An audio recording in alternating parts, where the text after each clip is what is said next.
In today's timeout, I have Mr. Justin Langer, the man who transformed Western Australia and the national side. He played 105 test matches for Australia. He scored 28,000 odd first class runs. He is the highest run getter for Australia in first class. He played county cricket and he's in the board of a Aussie rules football team. And he's written so many books. A very passionate person, a passionate cricketer, a passion towards sports is unparalleled. Welcome to our show, Justin. Thank you for the invitation. We've got lots of mutual friends. And when I was asked, any friend of mine, we are friends because of Shri and Simon Kadich and Virat and all those friends. So that's the great thing about cricket, isn't it? That you get to meet so many incredible people. And that's what I love about the game. I love the contest, but I love the friendships that are formed and the memories that come from our great game. I mean, your ability to do leadership talks and the way you transform cricket teams and your warrior sort of an attitude, never say die spirit. I mean, we can go on and on till the cows come back home. And you've listed a endless number of questions for you. And I'm sure the people who are going to watch this show are going to be totally absorbed into this. I hope so. I hope so. You got some good questions, and I'm happy to answer anything you've got for me. Out and out, you're from Perth, and we all know about your uncle, Rob Langford, who played for Western Australia. And then your Newland School and Aquinas College. I mean, we would like to hear about your school, college, and later your foray into first class cricket and then into the Australian team. Please. Well, yeah, I was born in Western Australia. I'm sitting in West Australia now. It's beautiful, beautiful part of the world. I feel very lucky, particularly through this COVID period. We've been blessed with the very, very few COVID cases we've had in Western Australia actually, but certainly Western Australia. And I've been here all my life. You know, I love. Actually, before the Australian job, I was working with West Australian cricket and the Scorchers, and that was almost like my dream job because, as you've experienced so well, international cricket, you spend so much time away from home. I've got four beautiful daughters. I've been married to my childhood sweetheart, who I met when I was 14 years old. So we've been married 25 years this year. So, and all when we were growing up, we just literally lived around the corner from each other, but we never knew each other then until we got to a little bit into our teenage years. So my parents, I had a great upbringing here in Perth. I played a lot of sport, whether it was cricket or Australian rules football or tennis. It was just such a great outdoor lifestyle in here in Perth. We have beautiful beaches. We have lots of parklands. We have great facilities for kids growing up. So from that point of view, I've been really lucky. And in year 12, I went to a school called Newman College, which was a co-educational school. And then my last 2 years, 11 and 12, I went to Aquinas College, which was an all-boys school, because my father and his brothers, including my uncle Robbie, who played for Western Australia, went to that school. And in that last year at school, what happened is I went to England for the first time.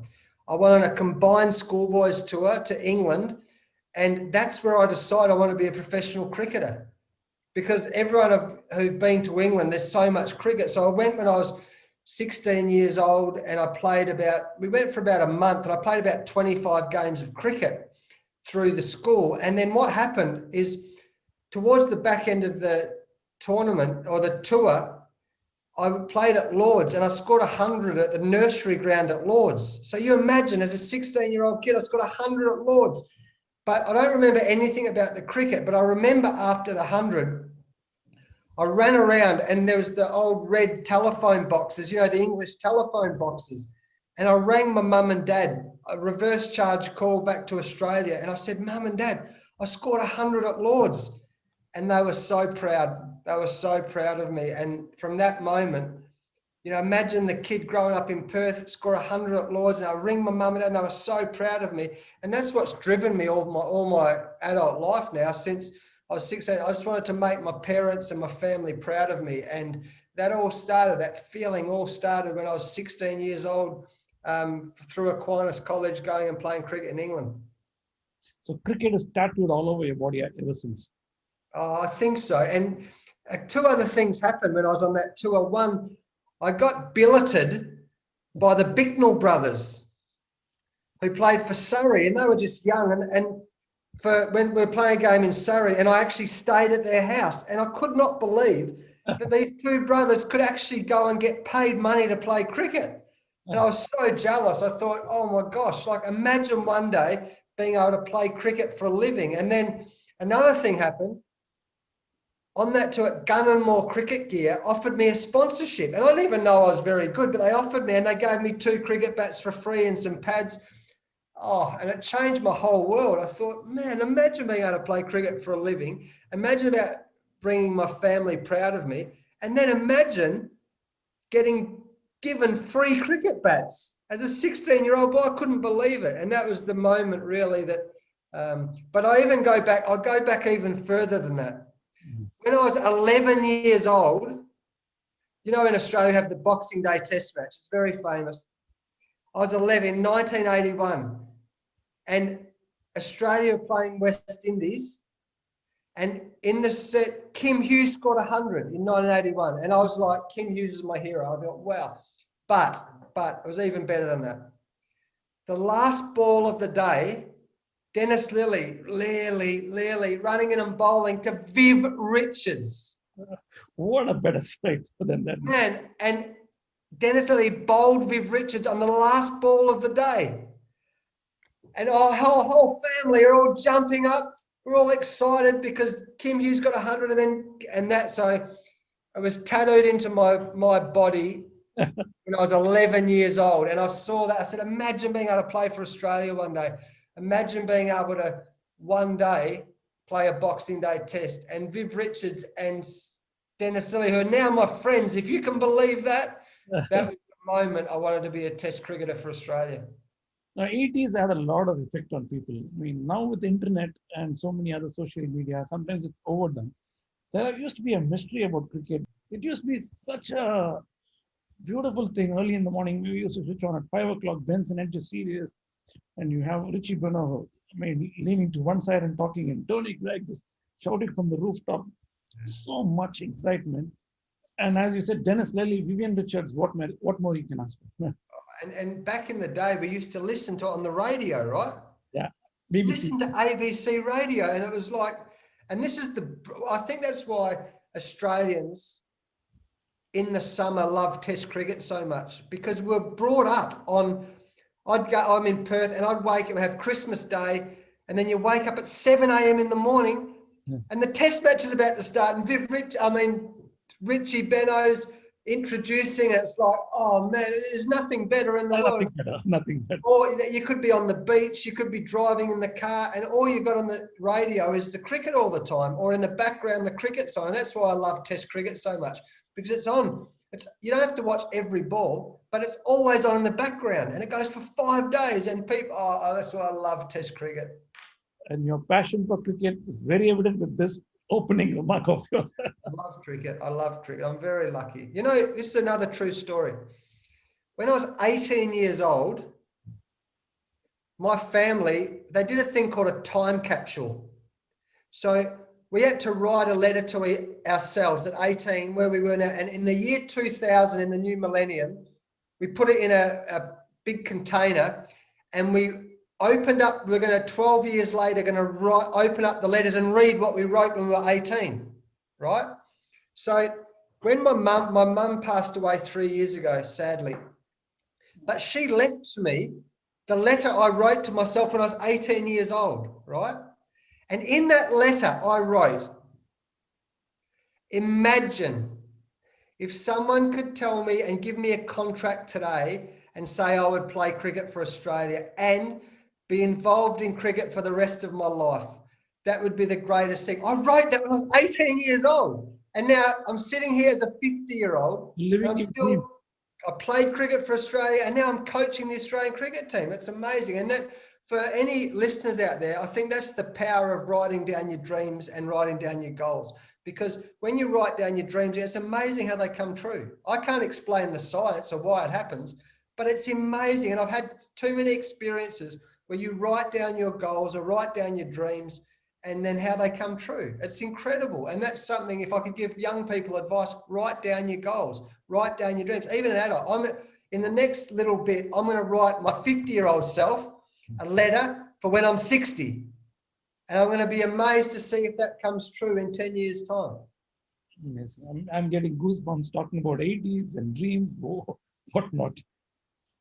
We understand that you're a first degree black belt. What do you call Zondekai? Dendukai, yeah. Zendekai. Am I pronouncing it right? Zendekai. Okay. So please run us through that. That explains your never say die attitude and your warrior sort of an attitude. Well, what happened is my dad used to work with a guy called John Andrew, and John Andrew was a sensei.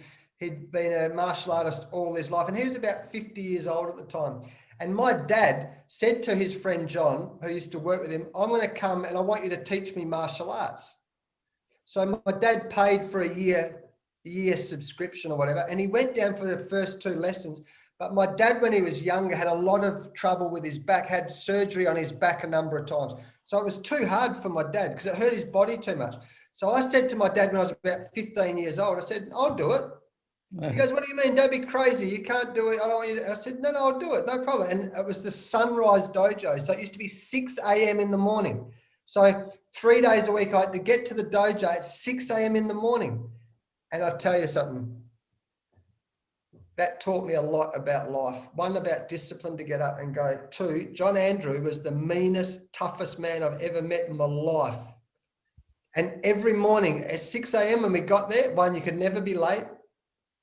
2, you had to walk, because he was the sensei, he had to walk onto the dojo floor first. And one morning early, I walked onto the dojo, I bowed in, and I walked in front of him and he went, whack, and he smacked me on the back of the head. I went, what? Sensei, what happened? He said, you must learn respect. I said, what do you mean? He goes, the sensei always walks onto the dojo floor first. I said, oh, I'm so sorry, I didn't realize. And he said, I'll tell you another lesson. Yeah. In this life, always respect your elders. And now, even to this day, whenever I've got an elder walk, I let them walk in front of me because I don't want to get hit on the back of the head. But also, he taught me about respect. And then the other thing, we used to sit every morning before we started training. And I remember used to sit back on your feet down and sit back on your feet, if that makes sense. And it used to hurt like anything. Oh man, it used to hurt so much. But I'm sure he was just testing our concentration. And he'd talk through the session and my feet and my ankles would be crying.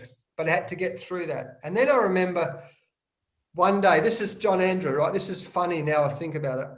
I finished training, and this was a few years later. I had to go to university, and I'd forgot to bring my my bathroom pack. And I said to John Andrew, he was having a shower next to me. I said, oh, Sensei, have you got any soap? I've left my soap. And he looked around. He had this big, tough face. He says, soap? Soap? He said, I never want to hear you use that word again. I said, what do you mean? He goes, soap. Soap makes your skin soft.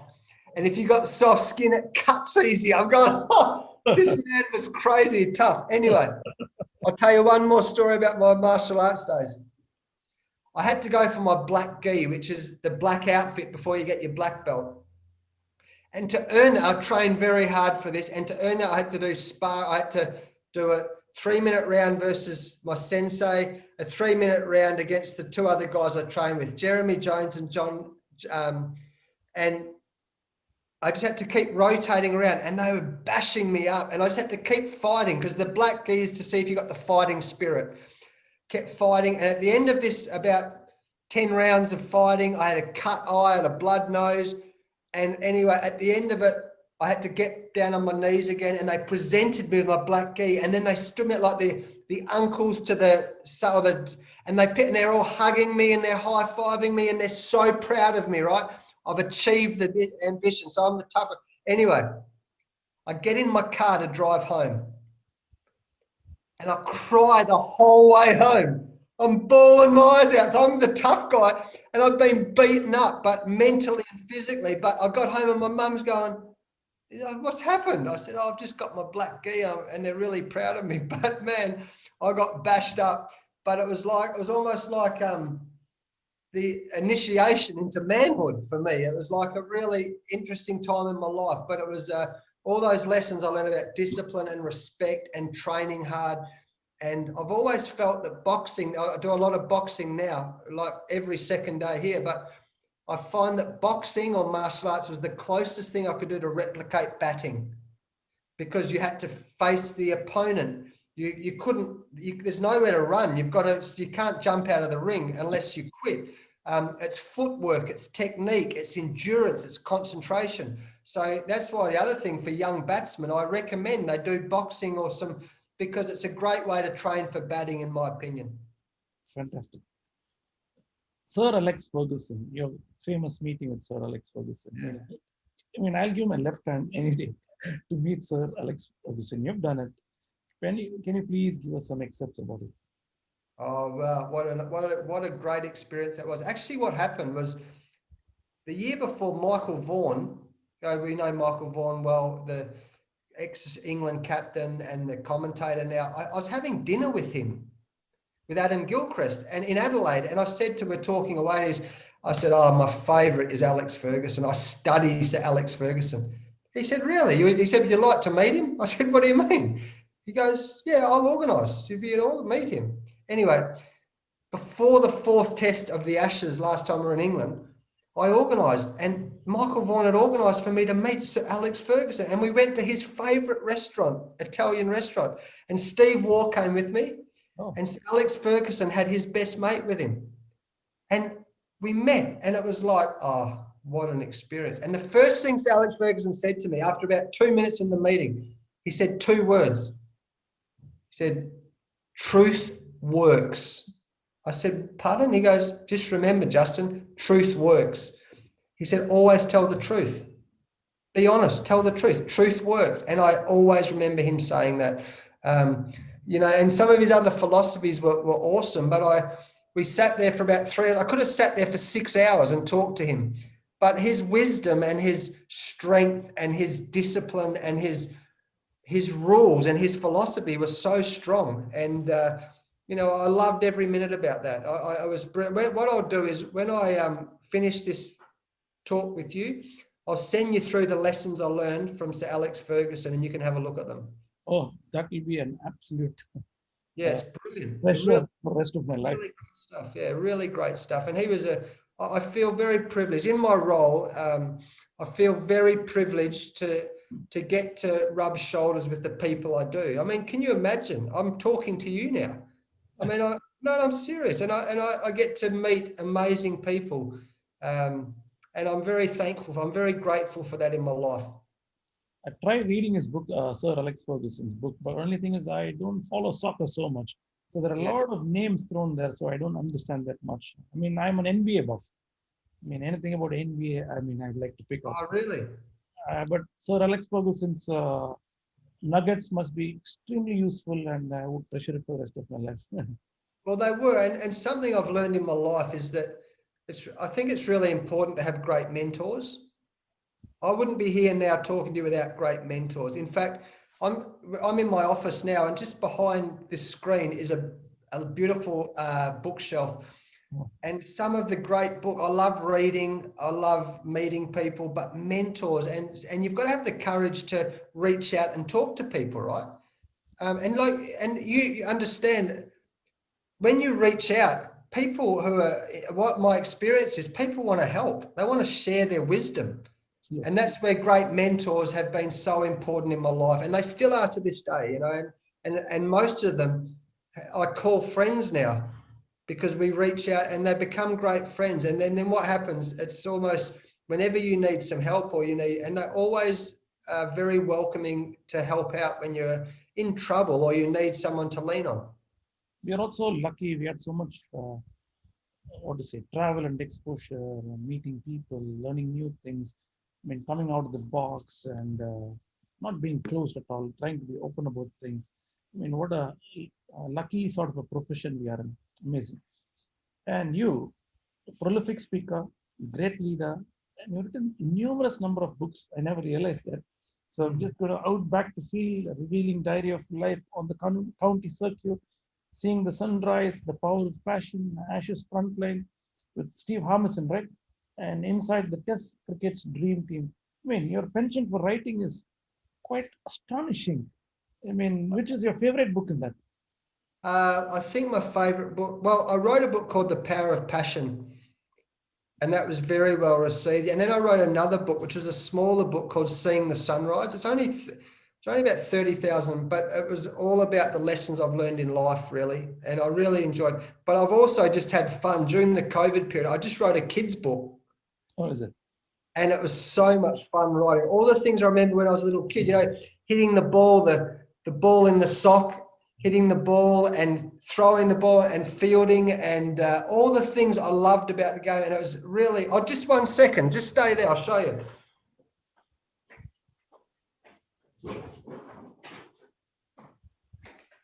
I wrote this book, and it was really illustrated.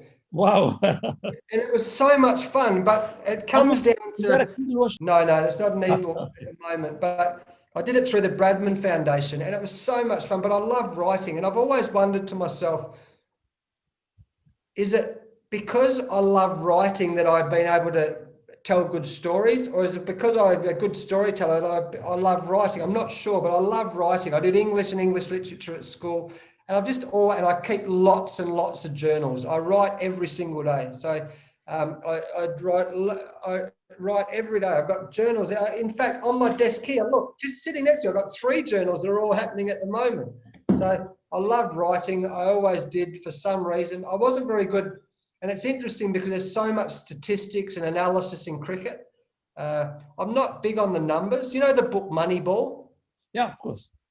So I love the movie and I love the philosophies and I get it. But I found that, like you said about Sir Alex Ferguson with the names, I found Moneyball very hard to read because of all the numbers. And my brain works really well with words and writing and speaking, but numbers. So that's why I need to have good analysts to just tell me the gold nuggets. You look at the numbers, like maths school, not too good, but words very good. But in cricket, you need to know numbers, right? I knew every run. I was watching every ball, I was scoring every run, counting every run, because that's just how it works in the game. I mean, I sort of good with numbers. Like, you've seen Dustin Hoffman and Rain Man? Yes, of course. Something like that. You're 342 in first class, you're 250 in test cricket, you're 28,000 odd runs in first class cricket, 105 test matches. I mean, I've read it once and it's now there. Numbers. You're lucky for that. I mean, I think a lot of Indians are good with numbers. Yeah. I mean, I don't know the science behind it, but I say that they're good with numbers. They can probably, math is sort of etched in your early childhood by your parents and stuff like that. It's interesting. And because Indians love cricket so much, there's so many statistics. You guys can eat, sleep, read numbers all day long because there's so many in the game of cricket, right? Oh, cricket is a religion here. People are mad. Mad. Every city can easily produce 10 teams. I'm not even kidding. This is very interesting. This is very interesting to me, right? Because the summer that's just been, and India got a few injuries, and they're going, Australia playing India's A team. And I said, are you guys serious?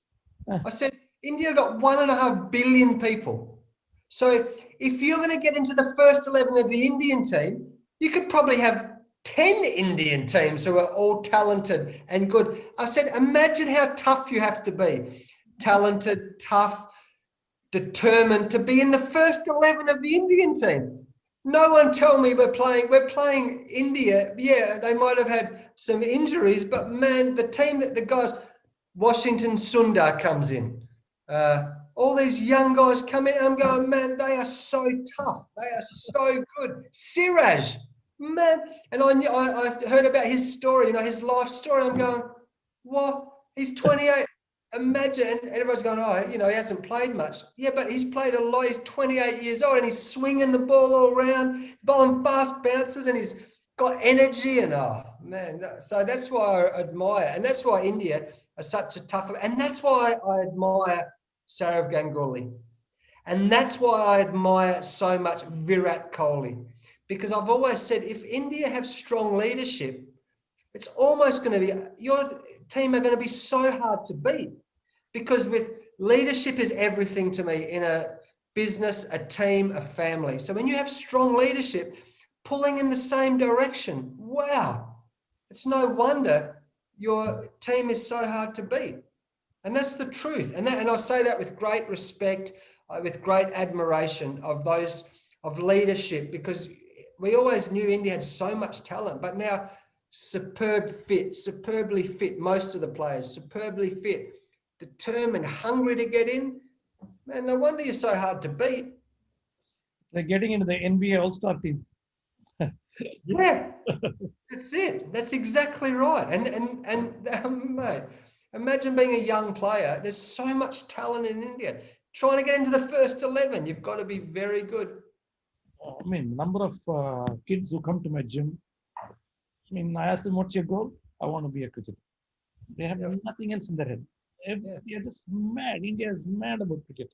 Yeah. I mean, cricket is everything. It's sort of a, if I say it's a religion, it's an understatement. It's something more.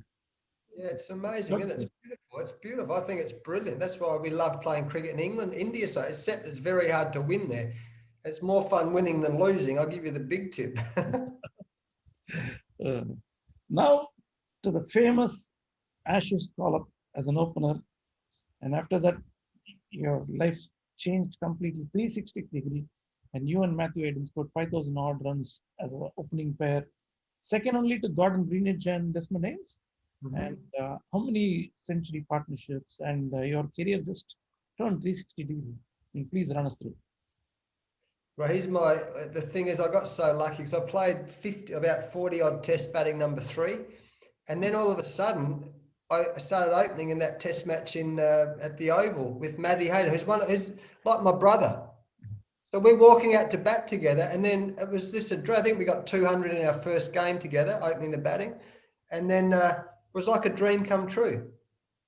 I'm opening the batting with one of my best friends, and then Ricky Ponting was batting number 3. The three of us are like brothers. So I got Matty Hayden and Ricky Ponting, 1, 2, and 3. Oh man, it was like a dream. It was like 5 years of a dream. It was the best fun I've ever had in my life. It was so good. And then we had Adam Gilchrist at 7, and Shane Warne and Glenn McGrath and Brett Lee and Jason Gillespie and all these guys. Like, oh, it was so much fun because you won most games. And you had those guys in your team, you won most games. And you had Steve Waugh was captain, and then Ricky Ponting was captain, and, you know, had Mark Waugh, then Damien Martin, what a player. Damien Martin was so talented. We had so many good players. It was such a brilliant, and to walk out to bat with my brother, Matty Hayden, I was so fortunate. Again, I've been so blessed in my life. I see myself as the luckiest person in the world. And I literally was walking out to bat. And then if he got out, in comes Ricky Ponting. Man. And he is the toughest man in the world. And then Steve Waugh had come out. And then Adam Gilchrist had come in at 7. Like, Adam Gilchrist at number 7. Wow, what a time. It was an amazing time. I was very lucky for that. This Melbourne rock band had a song about you. I mean, this is something which I never knew. I mean, I was reading about you. Wow, this is news to me, and definitely fun. What is this song about? How it all started, and what is this about? It's a good question. A few people ask me about that, but I think for the first half of my career, I was such a battler. I think Alan Border once said I was the last picked and the first dropped for a long time.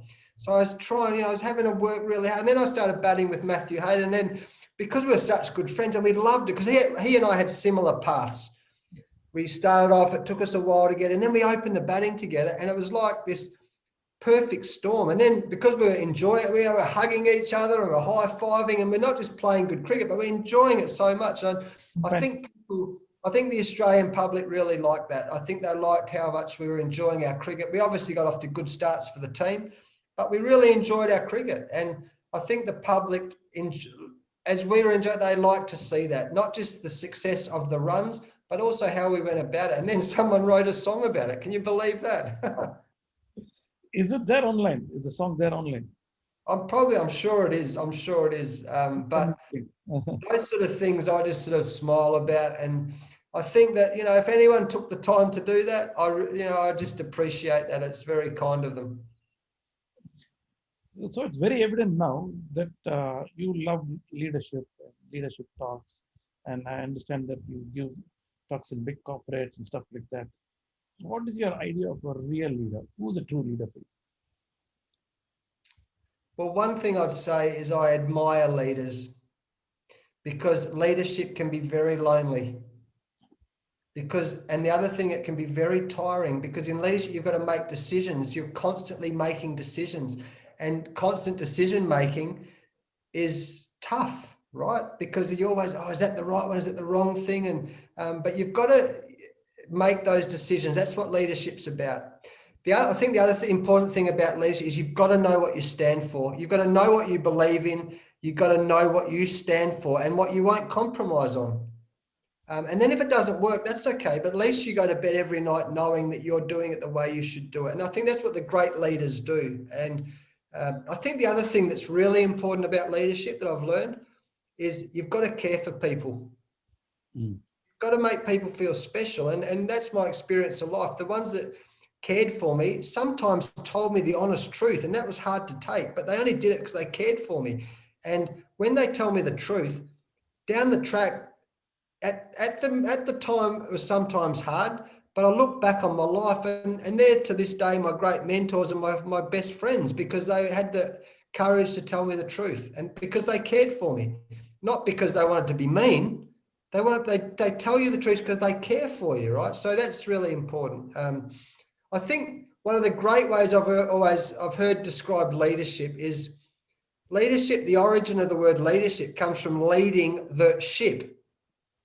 So how it was explained to me was the captain of the ship only has to come out 3 times, really. One, when there's crisis. You think about the iceberg, think about the movie Titanic, right? So the leader has to come out, then otherwise, or the ship sinks and everyone dies. So that's the most important time. The second time is when there's choppy waters, when there's stormy waters. The captain has to use all his experience to guide to the next destination through the tough times. That's when you got to come out. Or the third time is when there's mutiny on deck, when there's trouble with the people and you've got to use your management skills to guide everyone in the right direction. The rest of the time, the captain should just sit and just guide the ship to the next destination. But when I think about that, I think that's what leadership, in other words, the leader has to stand up in the really tough times. And that's what great leaders do. Great leaders stand up in the tough times. They know what they stand for. They care for people, and they understand that it's a lonely job at a lot of the time. A lot of young leaders tend to micromanage, and they try to get into, and they feel that they know everything sometimes. I mean, it's very natural. They try to do another man's job and try to interfere in their job in the pretext of I'm trying to be tough and stuff like that. I mean, what's your take on that? How do they even cross that sort of a phase where I know it can be very annoying for others. I mean, but that comes from confidence in yourself.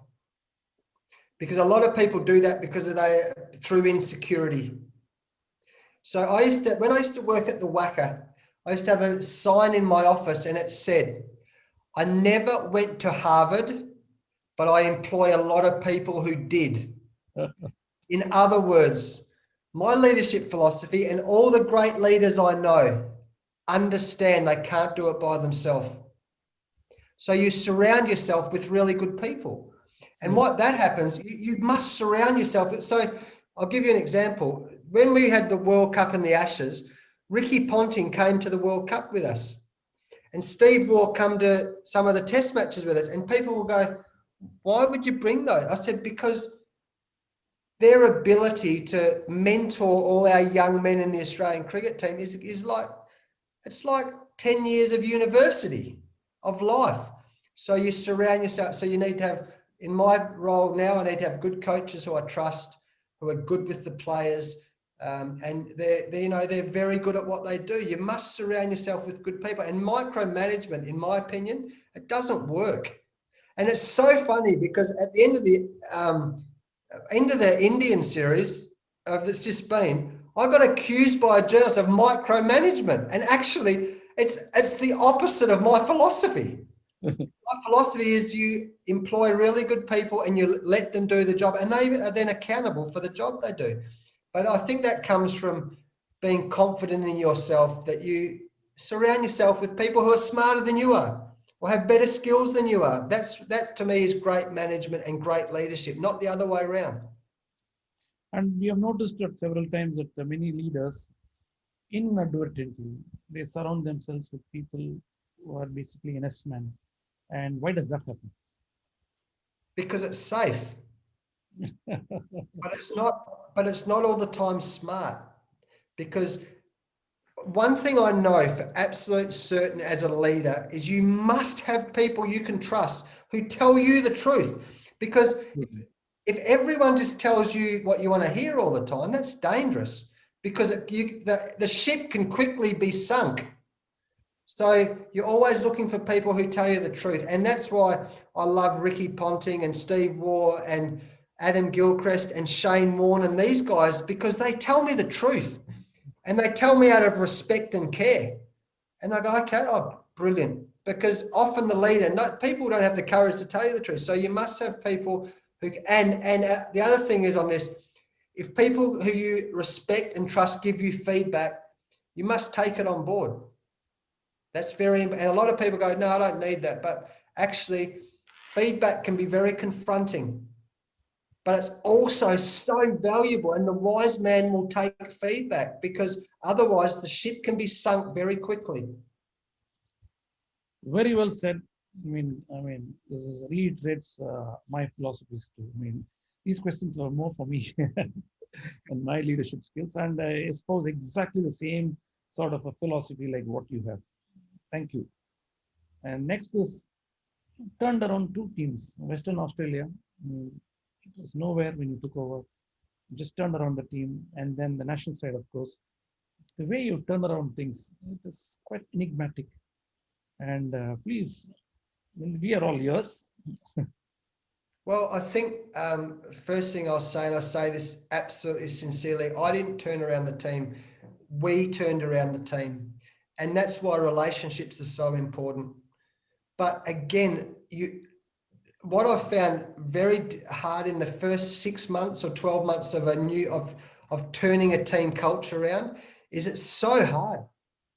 And that's why you need good people around to support you, right? And when I was at Western Australia, for example, I had Jeff Marsh, who I've known since I was very young. I had a fitness trainer who was mine and Adam Gilchrist and Damien Martin's personal fitness trainer, Steve Smith.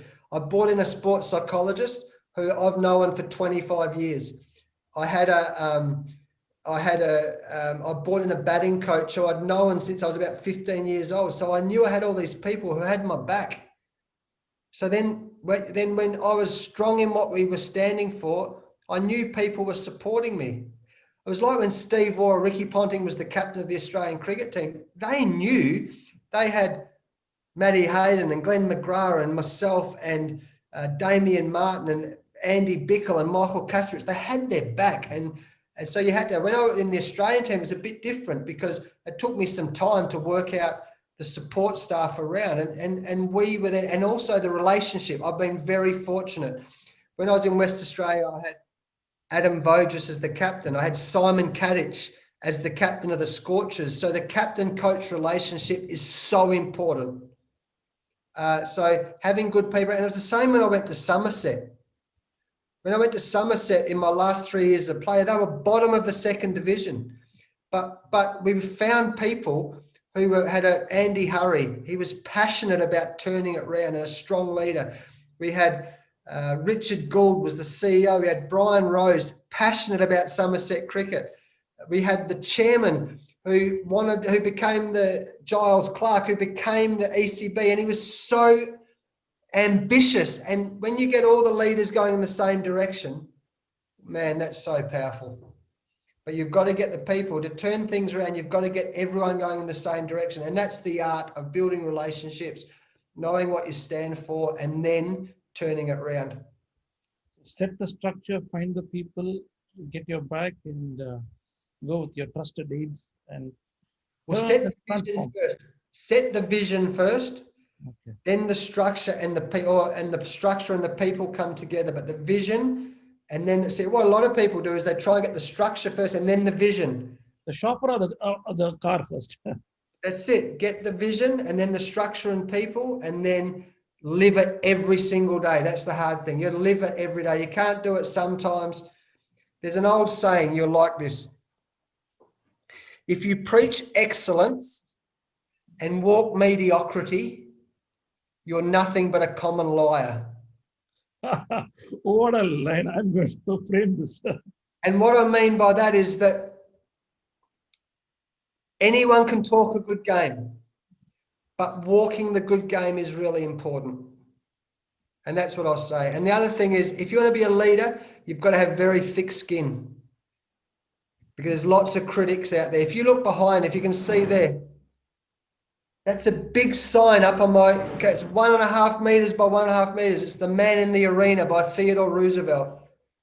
You must read it. And everyone on this call, this podcast, must read The Man in the Arena by Theodore Roosevelt.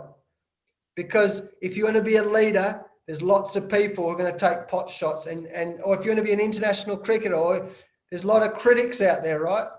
But you've got to be really strong. You've got to be really strong and recognize that, yeah, it's a hard job and there's lots of critics, but you've got to stay focused on what you're trying to achieve. How do you bounce back? I mean, there will be a bout of criticism, and how do you bounce back the next morning? Well, when things go wrong, you've got two choices. You either quit or you learn and get better. It's that simple, in my opinion. You quit because it's too hard, or you go, right, this is an opportunity for me to learn something, and that'll make me, by learning, I'll get better. And hopefully as a player, I got dropped a few times. I wasn't very good as a youngster. What am I going to do? I'm going to quit and not play, or I'm going to learn and get better. And that's why you need good teachers, good mentors around. He scored 28,000 odd runs, the highest first class runs by an Australian. You scored 342 as the highest score in first class and 250 in Test cricket, and 28,000 right from top of the mountain.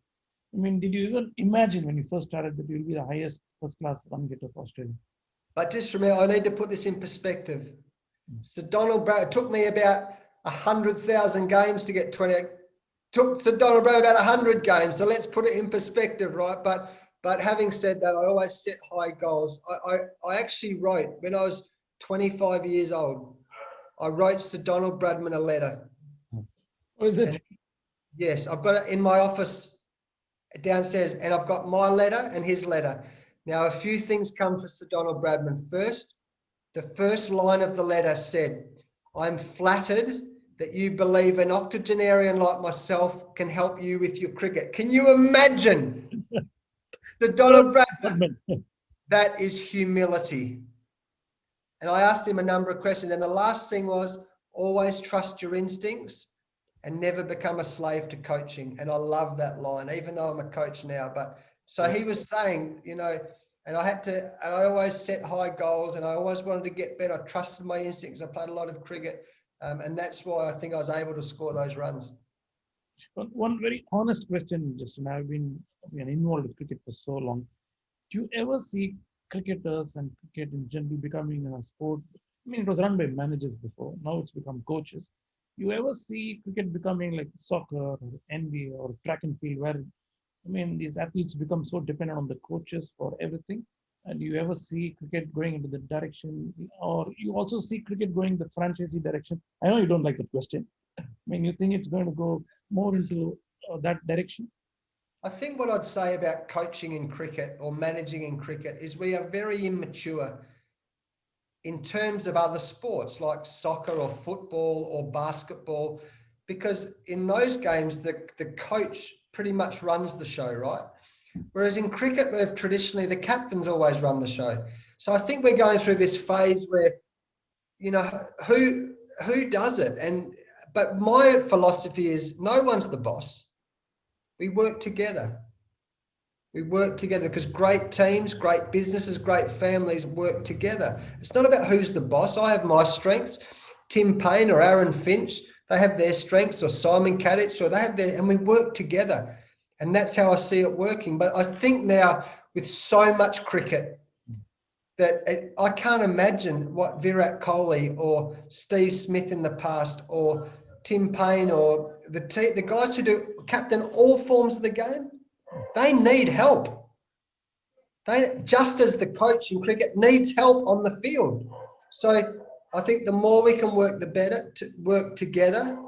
That's where the power comes. And I think will certainly be a shift. There is a shift more and more, but whatever I know, whether it's the captain or the coach, leadership is the key.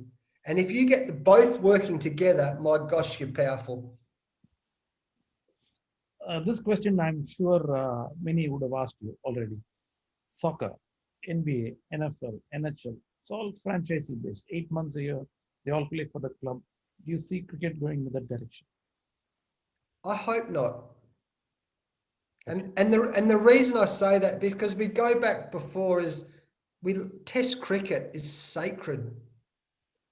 And I love when I hear Virat Kohli or the players.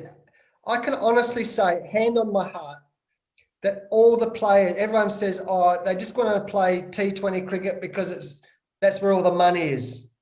But life is not just about money. And all our players that I speak to this day, the young ones, they still want to play Test cricket because it's the great test. It's what they love. And I said, what I've learned as the Australian cricket coach, I can't talk for India, but I talk. The Australian public, they love Test cricket. They still love Test cricket. They identify the Australian cricket team with our Test team. The series we've just had against India, the Ashes, they love Test cricket because it's like a big game of chess. And it's, as I said, it goes for 5 days over Christmas and over the summer. It's in the background all the time, and it's brilliant. So I hope background in December always. Yeah, that's it. And I still think that, even I've just watched the Test series versus India I could not take my eyes off the screen. It's brilliant. And I love T20 cricket. I mean, I made my name in coaching by coaching the Scorchers. Yeah. And I love T20 cricket. But, I honestly say, hand on heart, I hope we still do it through international cricket.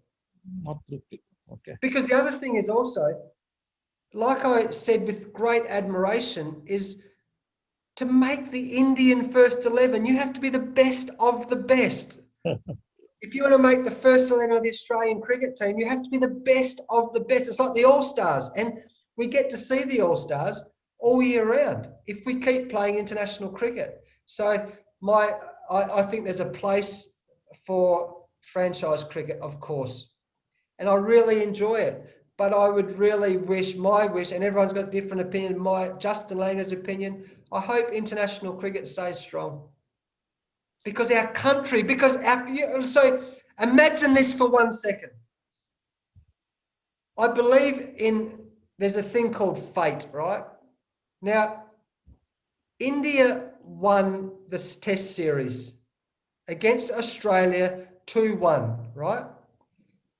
In a period in India where COVID was having a really tough time, I imagine, in your country. There was lockdowns, there was deaths. So I imagine the Indian cricket team beating Australia would have put smiles on lots of Indians' faces, right? Billions. Billions, because they're watching their country play. And I still love the idea of our country supporting our country, not just franchises. I love the fact that we still support our country. It's one of the great things we have in international cricket, in our sport over other sports. We can still represent our country. And in even Olympic Games, they only do it every 4 years. We can do it throughout the year and represent our country. And the whole country can support their international. You can't do that in franchise cricket because you'll support your state or your franchise. But in international cricket, we get to support our country, and we're so proud of our country. So that's why, to answer your question, I hope international stays the foundation of cricket worldwide for those reasons. Passion is pretty evident, and So is for all of us. We all grew up watching cricket, the wides. We can't be without it. No way. That's right. I hope so. Your recommendations for two books which you recently read and which we would really like to order straight away. Well, this is the hardest question you've asked me because I read so many books. The number one book I would recommend, my favorite book, and I would have read it 100 times, is called Zen in the Martial Arts by Hyams. And you can get it on Amazon. It's an old, very old book. It's a very small book, but it's just got small chapters of wisdom. Mhm. So I think that's the number one. Wow. What's the next one? I read a brilliant book about great teams called Boys in the Boat. Boys in the Boat is about rowing in the Olympics, when the Berlin Olympics. I found that to be a brilliant book about teamwork, about perseverance. I found it real, but you know what? They're two great books. But if you asked me, what are your favorite 20 books? I could have given you 20 books, but you've only asked me for two. So those two I would recommend highly. Okay. Boys in the Boat and the other one? Zen in the Martial Arts. Zen in the Martial Arts. You will love that book. You must read it. Noted, and I'm ordering straight away. Yeah.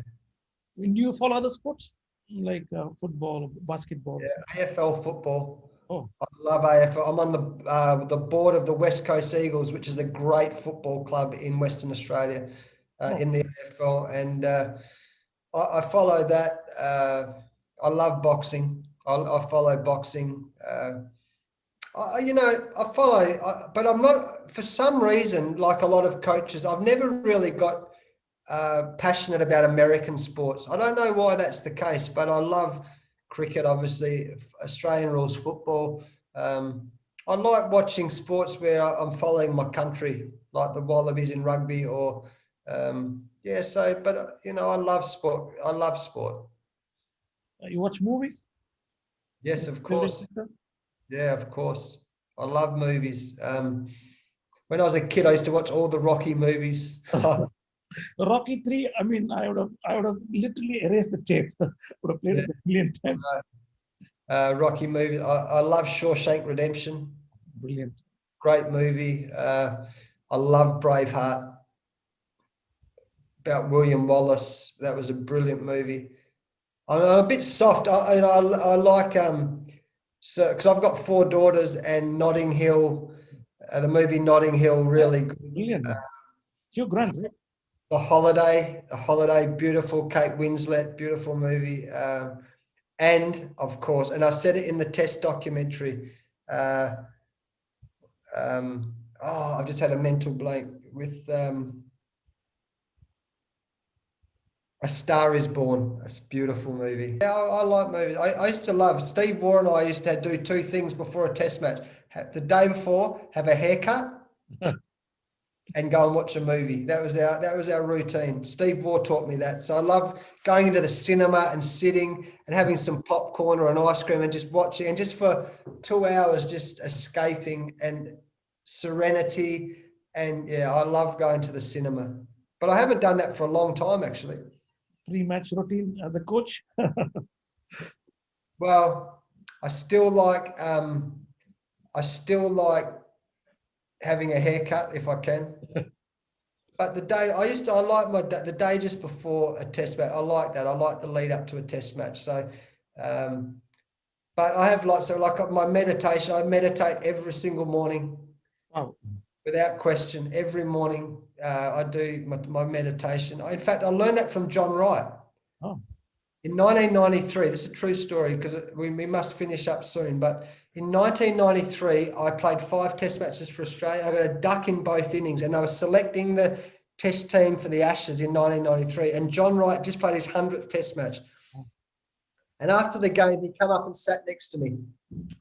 And he said, I've been watching you. He said, you're too stressed out. You need to learn how to relax. You're a young man. You're trying too hard. I said, oh. He said, and then he said, I think you should learn transcendental meditation. And I said, what? Transcendental what? Anyway, as it turned out, I didn't think any more of it. And then I missed it. I got dropped from the Australian team, missed out on the Ashes. And I was sitting at home in West Australia. I opened up the newspaper and there's a big advertisement, learn transcendental meditation. So it was the second time I'd heard it in a few weeks. So I went and learned transcendental meditation, and I've been meditating every single day since. Every day, 20 minutes every morning, sometimes at night in the afternoon. So those routines for me as a coach are very important to keep me grounded and physically and mentally as well as I can be. Your favorite music band? Wow, probably, well, I like I love love songs, so I'm a bit soft, but I think U2 or Rolling Stones. I met Charlie Watt, What is the it?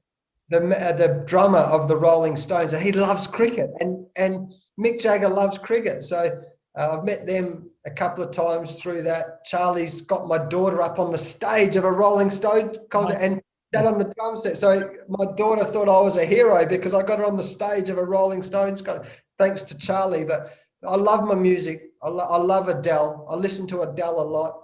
I love my music. I used to always listen to music. I was telling my daughter, my little daughter this morning, I used to listen to music just before I went out to bat. So I always listen to music before I went out to bat. And I like training. I like training by myself, and I like listening to music while I'm training. Last question. Message for young athletes. Well, I have three. Please. Dream big, dream, and set goals. So that's number one. Two, practice. The only way to get better is to practice. And three, be very, very careful of the poison of social media. Because I tell you why. I don't need strangers to tell me how good I am. Because adoring fans will tell you what you want to hear, and that's often it's not true. But much more importantly, I don't need strangers to tell me how bad I am. And that can be social media, and that can be like poison to the system, because we're all human, we all have feelings. And if you let that get on top of you, it becomes a distraction. So therefore, dream big, set goals, practice, and be very careful of social media. And if it ever becomes a distraction, remember the man in the arena. No more powerful words spoken. An hour just flew by. Justin, you can mesmerize people with your talks. I mean, I've heard about it. Today I've experienced it. I mean, it was an absolute pleasure hosting you. I mean, many will love the show and they're going to get inspired. Thanks a ton. Thank you for having me.